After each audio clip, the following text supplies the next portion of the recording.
سورة غافر بسم اللہ الرحمن الرحیم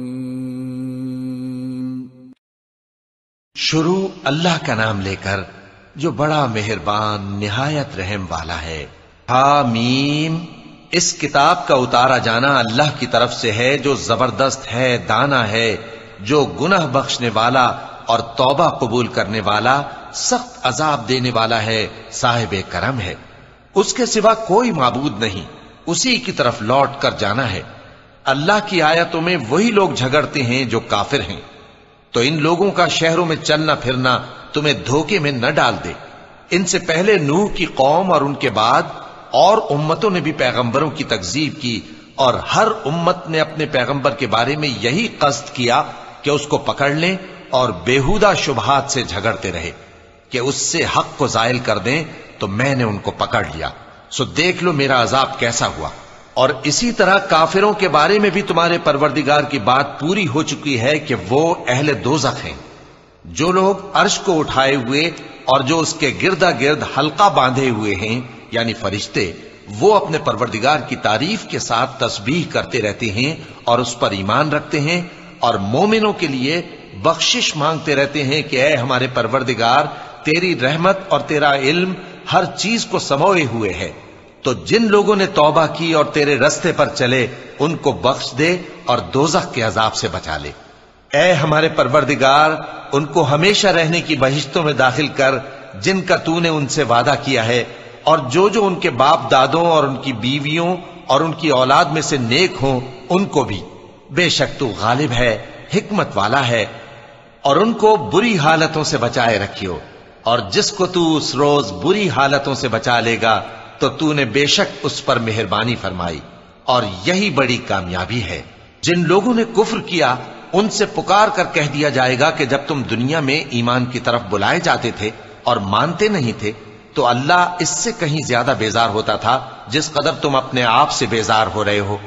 وہ کہیں گے کہ اے ہمارے پروردگار، تو نے ہم کو 2 دفعہ بے جان کیا اور 2 دفعہ جان بخشی، ہم کو اپنے گناہوں کا اقرار ہے، تو کیا نکلنے کی کوئی سبیل ہے؟ یہ اس لیے کہ جب تنہا اللہ کو پکارا جاتا تھا تو تم انکار کر دیتے تھے، اور اگر اس کے ساتھ شریک مقرر کیا جاتا تھا تو مان لیتے تھے۔ سو حکم تو اللہ ہی کا ہے جو بلند و بالا ہے، بڑا ہے۔ وہی تو ہے جو تم کو اپنی نشانیاں دکھاتا ہے اور تم پر آسمان سے رزق اتارتا ہے، اور نصیحت تو وہی حاصل کرتا ہے جو اس کی طرف رجوع کرتا ہے۔ تو اللہ کی عبادت کو خالص کر کے اسی کو پکارو، اگرچہ کافر برا ہی مانے۔ وہ مالک درجات عالی اور صاحب عرش ہے، اپنے بندوں میں سے جس کو چاہتا ہے اپنے حکم سے وہی بھیجتا ہے تاکہ ملاقات کے دن سے ڈرائے۔ جس روز وہ نکل پڑیں گے ان کی کوئی چیز اللہ سے مخفی نہ رہے گی۔ سوال ہوگا آج کس کی حکومت ہے؟ جواب ملے گا اللہ کی، جو اکیلا ہے، بڑا زبردست ہے۔ آج کے دن ہر شخص کو اس کے اعمال کا بدلہ دیا جائے گا، آج کسی کے حق میں بے انصافی نہیں ہوگی۔ بے شک اللہ جلد حساب لینے والا ہے۔ اور ان کو قریب آنے والے دن سے ڈراؤ جبکہ دل غم سے بھر کر گلوں تک آ رہے ہوں گے۔ ظالموں کا کوئی دوست نہیں ہوگا اور نہ کوئی سفارشی جس کی بات قبول کی جائے۔ وہ آنکھوں کی خیانت کو جانتا ہے اور جو باتیں سینوں میں پوشیدہ ہیں ان کو بھی، اور اللہ سچائی کے ساتھ فیصلہ فرماتا ہے، اور جن کو یہ لوگ پکارتے ہیں وہ کچھ بھی فیصلہ نہیں کر سکتے۔ بے شک اللہ سننے والا ہے، دیکھنے والا ہے۔ کیا انہوں نے زمین میں سیر نہیں کی تاکہ دیکھ لیتے کہ جو لوگ ان سے پہلے تھے ان کا انجام کیسا ہوا؟ وہ ان سے زور اور زمین میں نشانات بنانے کے لحاظ سے کہیں بڑھ کر تھے، تو اللہ نے ان کو ان کے گناہوں کے سبب پکڑ لیا، اور ان کو اللہ کے عذاب سے کوئی بھی بچانے والا نہ تھا۔ یہ اس لیے کہ ان کے پاس پیغمبر کھلی دلیلیں لاتے تھے تو وہ کفر کرتے تھے، سو اللہ نے ان کو پکڑ لیا۔ بے شک وہ صاحب قوت ہے، سخت عذاب دینے والا ہے۔ اور ہم نے موسیٰ کو اپنی نشانیاں اور دلیل روشن دے کر بھیجا، یعنی فرعون اور حامان اور قارون کی طرف، تو ان لوگوں نے کہا کہ یہ تو جادوگر ہے، جھوٹا۔ غرض جب وہ ان کے پاس ہماری طرف سے حق لے کر پہنچے تو وہ کہنے لگے کہ جو لوگ اس کے ساتھ اللہ پر ایمان لائے ہیں ان کے بیٹوں کو قتل کر دو اور بیٹیوں کو زندہ رہنے دو۔ اور کافروں کی تدبیریں بے ٹھکانے ہوتی ہیں، اور فرعون بولا کہ مجھے چھوڑو کہ موسیٰ کو قتل کر دوں اور وہ اپنے پروردگار کو بلا لے. مجھے ڈر ہے کہ وہ کہیں تمہارے دین کو نہ بدل دے یا ملک میں فساد نہ پیدا کر دے. اور موسیٰ نے کہا کہ میں ہر متکبر سے جو حساب کے دن یعنی قیامت پر ایمان نہیں لاتا اپنے اور تمہارے پروردگار کی پناہ لے چکا ہوں. اور فرعون کے لوگوں میں سے ایک مومن شخص جو اپنے ایمان کو پوشیدہ رکھتا تھا کہنے لگا، کیا تم ایسے شخص کو قتل کرنا چاہتے ہو جو کہتا ہے کہ میرا پروردگار اللہ ہے اور وہ تمہارے پاس تمہارے پروردگار کی طرف سے نشانیاں بھی لے کر آیا ہے؟ اور اگر وہ جھوٹا ہوگا تو اس کے جھوٹ کا ضرر اسی کو ہوگا، اور اگر سچا ہوگا تو کوئی سا عذاب جس کا وہ تم سے وعدہ کرتا ہے تم پر واقع ہو کر رہے گا. بے شک اللہ اس شخص کو ہدایت نہیں دیتا جو حد سے گزرنے والا ہے، بڑا جھوٹا ہے. اے قوم، آج تمہاری ہی حکومت ہے اور تم ہی ملک میں غالب ہو، لیکن اگر ہم پر اللہ کا عذاب آ گیا تو اس کے دور کرنے کے لیے ہماری مدد کون کرے گا؟ فرعون نے کہا کہ میں تمہیں وہی بات سجھاتا ہوں جو مجھے سوجھی ہے اور وہی راہ بتاتا ہوں جس میں بھلائی ہے. تو جو مومن تھا وہ کہنے لگا کہ اے قوم، مجھے تمہاری نسبت خوف ہے کہ تم پر دوسری امتوں کی طرح کے دن کا عذاب آ جائے، جیسے نوح کی قوم اور عاد اور سمود اور جو لوگ ان کے بعد آئے ہیں ان کے حال کی طرح تمہارا حال نہ ہو جائے. اور اللہ تو بندوں پر ظلم کرنا نہیں چاہتا. اور اے قوم، مجھے تمہاری نسبت پکار کے دن یعنی روز قیامت کا خوف ہے، جس دن تم پیٹ پھیر کر قیامت کے میدان سے بھاگو گے. اس دن تم کو کوئی عذاب الہی سے بچانے والا نہ ہوگا، اور جس شخص کو اللہ گمراہ رہنے دے اس کو کوئی ہدایت دینے والا نہیں. اور پہلے یوسف بھی تمہارے پاس کھلی باتیں لے کر آئے تھے، تو جو وہ لائے تھے اس کی طرف سے تم برابر شک ہی میں رہے، یہاں تک کہ جب وہ وفات پا گئے تو تم کہنے لگے کہ اللہ ان کے بعد کبھی کوئی پیغمبر نہیں بھیجے گا. اسی طرح اللہ اس شخص کو گمراہ رہنے دیتا ہے جو حد سے نکل جانے والا، شک کرنے والا ہو. جو لوگ بغیر اس کے کہ ان کے پاس کوئی دلیل آئی ہو اللہ کی آیتوں میں جھگڑتے ہیں، اللہ کے نزدیک اور مومنوں کے نزدیک جھگڑا سخت ناپسند ہے. اسی طرح اللہ ہر متکبر سرکش کے دل پر مہر لگا دیتا ہے. اور فرعون نے کہا کہ حامان، میرے لیے ایک محل بناؤ تاکہ میں اس پر چڑھ کر رستوں پر پہنچ جاؤں، یعنی آسمان کے رستوں پر، پھر موسیٰ کے معبود کو جھانک کر دیکھ لوں، اور میں تو اسے جھوٹا سمجھتا ہوں. اور اسی طرح فرعون کو اس کے اعمال بد اچھے معلوم ہوتے تھے اور وہ رستے سے روک دیا گیا تھا. اور فرعون کی تدبیر تو بیکار تھی. اور وہ شخص جو مومن تھا اس نے کہا کہ بھائیو، میرے پیچھے چلو، میں تمہیں بھلائی کا رستہ دکھاؤں گا. بھائیو، یہ دنیا کی زندگی چند روز فائدہ اٹھانے کی چیز ہے، اور جو آخرت ہے وہی ہمیشہ رہنے کا گھر ہے. جو برے کام کرے گا اس کو بدلہ بھی ویسا ہی ملے گا، اور جو نیک کام کرے گا مرد ہو یا عورت جبکہ وہ صاحب ایمان بھی ہو تو ایسے لوگ بہشت میں داخل ہوں گے، وہاں ان کو بے حساب رزق ملے گا. اور اے قوم، میرا کیا حال ہے کہ میں تو تم کو نجات کی طرف بلاتا ہوں اور تم مجھے دوزخ کی آگ کی طرف بلاتے ہو. تم مجھے اس لیے بلاتے ہو کہ اللہ کے ساتھ کفر کروں اور اس چیز کو اس کا شریک مقرر کروں جس کا مجھے کچھ بھی علم نہیں. اور میں تم کو عزت و اقتدار والے، بخشنے والے معبود کی طرف بلاتا ہوں. سچ تو یہ ہے کہ جس چیز کی طرف تم مجھے بلاتے ہو اس کو دنیا اور آخرت میں بلانے کا کوئی فائدہ نہیں، اور ہم کو اللہ کی طرف لوٹنا ہے، اور حد سے نکل جانے والے ہی دوزخی ہیں. جو بات میں تم سے کہتا ہوں تم اسے آگے چل کر یاد کرو گے، اور میں اپنا معاملہ اللہ کے سپرد کرتا ہوں. بے شک اللہ بندوں کو دیکھنے والا ہے. غرض اللہ نے اس کو ان لوگوں کی تدبیروں کی برائیوں سے محفوظ رکھا، اور فرعون والوں کو برے عذاب نے آ گھیرا، یعنی آتش جہنم کے صبح و شام اس کے سامنے پیش کیے جاتے ہیں. اور جس روز قیامت برپا ہوگی حکم ہوگا کہ فرعون والوں کو سخت عذاب میں داخل کرو.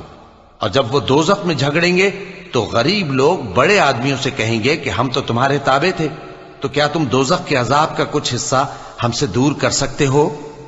بڑے آدمی کہیں گے کہ تم بھی اور ہم بھی سب دوزخ میں ہیں. اللہ بندوں میں فیصلہ کر چکا ہے. اور جو لوگ آگ میں جل رہے ہوں گے وہ دوزخ کے داروغوں سے کہیں گے کہ اپنے پروردگار سے پکار کر کہو کہ وہ ایک روز تو ہم سے تھوڑا سا عذاب ہلکا کر دے. وہ کہیں گے کہ کیا تمہارے پاس تمہارے پیغمبر نشانیاں لے کر نہیں آئے تھے؟ دوزخی کہیں گے کیوں نہیں؟ تو وہ کہیں گے کہ تم ہی پکار لو، اور کافروں کی پکار اس روز بیکار ہوگی۔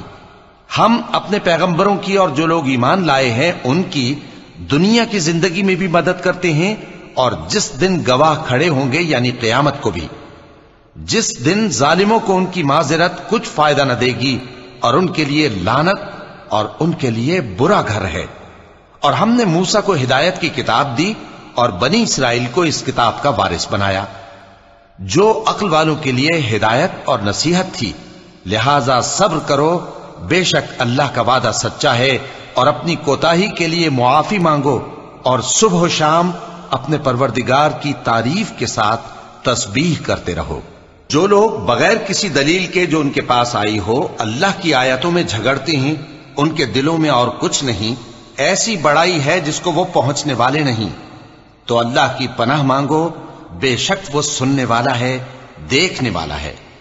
آسمانوں اور زمین کا پیدا کرنا لوگوں کے پیدا کرنے کی نسبت بڑا کام ہے، لیکن اکثر لوگ نہیں جانتے۔ اور اندھا اور آنکھ والا برابر نہیں، اور نہ ایمان لانے والے نیکوکار اور نہ بدکار برابر ہیں۔ حقیقت یہ ہے کہ تم بہت کم غور کرتے ہو۔ قیامت تو آنے والی ہے، اس کے آنے میں کچھ شک نہیں، لیکن اکثر لوگ ایمان نہیں رکھتے۔ اور تمہارے پروردگار نے فرمایا ہے کہ تم مجھ سے دعا کرو، میں تمہاری دعا قبول کروں گا۔ جو لوگ میری عبادت سے ازراہ تکبر کتراتے ہیں، ان قریب جہنم میں ذلیل ہو کر داخل ہوں گے۔ اللہ ہی تو ہے جس نے تمہارے لیے رات بنائی کہ اس میں آرام کرو، اور دن کو روشن بنایا کہ اس میں کام کرو۔ بے شک اللہ لوگوں پر فضل کرنے والا ہے، لیکن اکثر لوگ شکر نہیں کرتے۔ یہی اللہ تمہارا پروردگار ہے جو ہر چیز کا پیدا کرنے والا ہے، اس کے سوا کوئی معبود نہیں، پھر تم کہاں سے بھٹکائے جاتے ہو؟ اسی طرح وہ لوگ بھٹکائے جاتے تھے جو اللہ کی آیتوں سے انکار کرتے تھے۔ اللہ ہی تو ہے جس نے زمین کو تمہارے لیے ٹھہرنے کی جگہ اور آسمان کو چھت بنایا، اور تمہاری صورتیں بنائیں اور صورتیں بھی اچھی بنائیں، اور تمہیں پاکیزہ چیزیں کھانے کو دیں۔ یہی اللہ تمہارا پروردگار ہے، سو اللہ رب العالمین بہت ہی بابرکت ہے۔ وہی زندہ جاوید ہے، اس کے سوا کوئی عبادت کے لائق نہیں، تو اس کی عبادت کو خالص کر کے اسی کو پکارو۔ ہر طرح کی تعریف اللہ ہی کے لیے ہے جو تمام جہانوں کا پروردگار ہے۔ اے نبی کہہ دو کہ مجھے اس بات کی ممانعت کی گئی ہے کہ جن کو تم اللہ کے سوا پکارتے ہو ان کی پرستش کرو، اور میں ان کی پرستش کیسے کروں جبکہ میرے پاس میرے پروردگار کی طرف سے کھلی دلیلیں آ چکی ہیں، اور مجھ کو حکم یہ ہوا ہے کہ پروردگار عالم ہی کا فرما بردار رہوں۔ وہی تو ہے جس نے تم کو پہلے مٹی سے پیدا کیا، پھر نطفہ بنا کر، پھر لوتھڑا بنا کر، پھر تم کو بچہ بنا کر نکالتا ہے، پھر تم اپنی جوانی کو پہنچتے ہو، پھر بوڑھے ہو جاتے ہو، اور کوئی تم میں سے پہلے ہی مر جاتا ہے، اور آخر تم موت کے وقت مقرر تک پہنچ جاتے ہو، اور تاکہ تم سمجھو۔ وہی تو ہے جو زندگی اور موت دیتا ہے، پھر جب وہ کوئی کام کرنا یعنی کسی کو پیدا کرنا چاہتا ہے تو اس سے کہہ دیتا ہے کہ ہو جا، تو وہ ہو جاتا ہے۔ کیا تم نے ان لوگوں کو نہیں دیکھا جو اللہ کی آیتوں میں جھگڑتے ہیں؟ یہ کہاں سے پھیرے جاتی ہیں؟ جن لوگوں نے ہماری کتاب کو اور جو کچھ ہم نے پیغمبروں کو دے کر بھیجا اس کو جھٹلایا، وہ انقریب معلوم کر لیں گے جبکہ ان کی گردنوں میں طوق اور زنجیریں ہوں گی، وہ گھسیٹے جائیں گے یعنی کھولتے ہوئے پانی میں، پھر آگ میں جھونک دیے جائیں گے۔ پھر ان سے کہا جائے گا کہ وہ کہاں ہیں جن کو تم اللہ کے شریک بناتے تھے یعنی غیر اللہ؟ کہیں گے وہ تو ہم سے جاتے رہے، بلکہ ہم تو پہلے کسی چیز کو پکارتے ہی نہیں تھے۔ اسی طرح اللہ کافروں کو گمراہ رہنے دیتا ہے، یہ اس کا بدلہ ہے کہ تم زمین میں ناحق خوش ہوا کرتے تھے اور اس وجہ سے کہ اترایا کرتے تھے۔ اب جہنم کے دروازوں میں داخل ہو جاؤ، ہمیشہ اسی میں رہو گے، سو متکبروں کا کیا برا ٹھکانہ ہے۔ تو اے پیغمبر صبر کرو کہ اللہ کا وعدہ سچا ہے، پھر اگر ہم تمہیں اس عذاب میں سے کچھ دکھا دیں جس کا ہم ان سے وعدہ کرتے ہیں، یا ہم تمہیں وفات دے دیں، تو بہرحال ان کو تو ہماری ہی طرف لوٹ کر آنا ہے۔ اور ہم نے تم سے پہلے بہت سے پیغمبر بھیجے، ان میں کچھ تو ایسے ہیں جن کے حالات ہم نے تم سے بیان کر دیے ہیں، اور کچھ ایسے ہیں جن کے حالات بیان نہیں کیے، اور کسی پیغمبر کو اختیار نہ تھا کہ اللہ کے حکم کے بغیر کوئی نشانی لائے۔ پھر جب اللہ کا حکم آ پہنچا تو انصاف کے ساتھ فیصلہ کر دیا گیا اور تبھی اہل باطل نقصان میں پڑ گئے۔ اللہ ہی تو ہے جس نے تمہارے لیے چوپائے بنائے تاکہ ان میں سے بعض پر تم سوار ہو اور بعض کو تم کھاتے ہو، اور تمہارے لیے ان میں اور بھی فائدے ہیں، اور اس لیے بھی کہ اگر کہیں جانے کی تمہارے دلوں میں خواہش ہو تو ان پر چڑھ کر وہاں پہنچ جاؤ، اور ان پر اور کشتیوں پر تم سوار ہوتے ہو، اور وہ تمہیں اپنی نشانیاں دکھاتا رہتا ہے، سو تم اللہ کی کن کن نشانیوں کو نہ مانو گے؟ کیا ان لوگوں نے زمین میں سیر نہیں کی تاکہ دیکھتے کہ جو لوگ ان سے پہلے تھے ان کا انجام کیسا ہوا؟ حالانکہ وہ ان سے کہیں زیادہ اور طاقتور اور زمین میں نشانات بنانے کے اعتبار سے بہت بڑھ کر تھے، تو جو کچھ وہ کرتے تھے وہ ان کے کچھ کام نہ آیا۔ اور جب ان کے پیغمبر ان کے پاس کھلی نشانیاں لے کر آئے تو جو علم اپنے خیال میں ان کے پاس تھا اس پر اترانے لگے، اور جس چیز سے تمسخر کیا کرتے تھے اس نے ان کو آ گھیرا۔ پھر جب انہوں نے ہمارا عذاب دیکھ لیا تو کہنے لگے کہ ہم ایک اللہ پر ایمان لائے، اور جس چیز کو ہم اس کا شریک بناتے تھے اس سے منکر ہو گئے۔ پھر جب وہ ہمارا عذاب دیکھ چکے اس وقت ان کے ایمان نے ان کو کچھ بھی فائدہ نہ دیا۔ یہ اللہ کی عادت ہے جو اس کے بندوں کے بارے میں چلی آتی ہے، اور وہاں کافر گھاٹے میں رہ گئے۔ صدق اللہ العظیم۔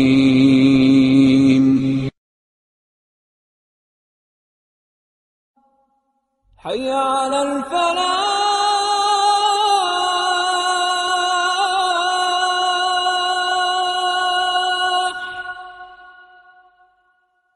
حی